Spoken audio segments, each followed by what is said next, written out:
बहुत समय पहले उज्जैन में राजा प्रजापाल राज्य करते थे। उनकी दो बेटियां थीं, बड़ी सुरसुंदरी और छोटी मैना सुंदरी। एक दिन सभा में राजा ने पूछा, बेटियों, बताओ सुख दुख किससे मिलते हैं, मेरे सामर्थ्य से या अपने कर्मों से? सुरसुंदरी बोली, पिताजी, सब कुछ आपकी वजह से है। लेकिन मैना ने कहा, नहीं पिताजी, हर जीव को सुख दुख सिर्फ और सिर्फ उसके अपने कर्मों से ही मिलते हैं। ये सुनते ही सभा में सन्नाटा छा गया। राजा गुस्से से भर गए और बोले, मैना, अब मैं तुझे तेरा कर्म दिखाऊंगा। अगले दिन राजा ने 700 कोढ़ियों का झुंड देखा। सबके शरीर पर घाव थे, खून बह रहा था, कोई लंगड़ा था, कोई लूला, और उन सबका राजा था कोढ़ी उम्बराणा। राजा ने आदेश दिया, मैना, तेरे कर्म का पति आ गया है, इसे स्वीकार कर। सोचिए, एक राजकुमारी जिसके लिए राजकुमार का सपना होता है, उसके सामने खड़ा था घावों से भरा एक कोढ़ी। पूरा महल हैरान था। क्या मैना मना करेगी? लेकिन मैना ने बिना झिझक उम्बराणा के गले में वरमाला डाल दी।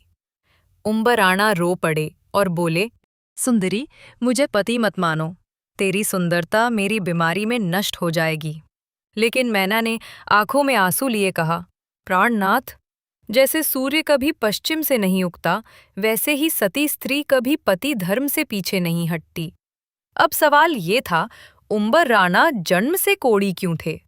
दरअसल पिछले जन्म में वे श्रीकांत राजा थे। शिकार के नशे में उन्होंने 700 सैनिकों के साथ एक मुनिराज को सताया। मुनिराज ने समता भाव से प्राण त्याग दिए, लेकिन उस पाप का फल सबको भुगतना पड़ा। अगले जन्म में राजा श्रीकांत बने, कोढ़ी उम्बराणा यानी श्रीपाल राजा, और सैनिक बने वही 700 कोढ़ी। मैना ने पति से कहा, चलो आदिनाथ प्रभु के मंदिर चलते हैं। दोनों ने मंदिर में दर्शन किए, गुरुदेव की देश ना सुनी। मैना ने पूछा, गुरुदेव, मेरे पति का कोढ़ कैसे मिटेगा? गुरुदेव ने कहा, सिद्ध चक्र की स्थापना करो, 9 दिनों का आयंबिल तप करो और सच्ची श्रद्धा से नवपद आराधना करो। मैना ने पूरे विश्वास से तप शुरू किया।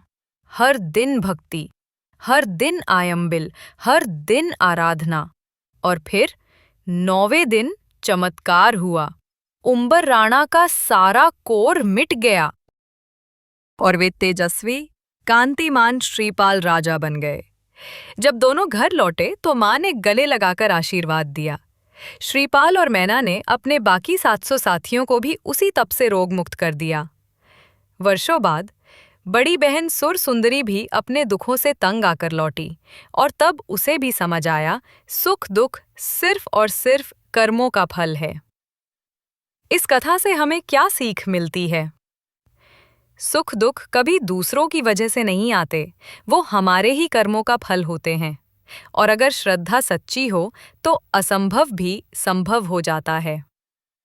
अगर आपको ये कहानी दिल को छू गई तो वीडियो को लाइक, शेयर और सब्सक्राइब जरूर करें, ताकि और भी प्रेरणादायक जैन कथाएं आप तक पहुंचती रहें।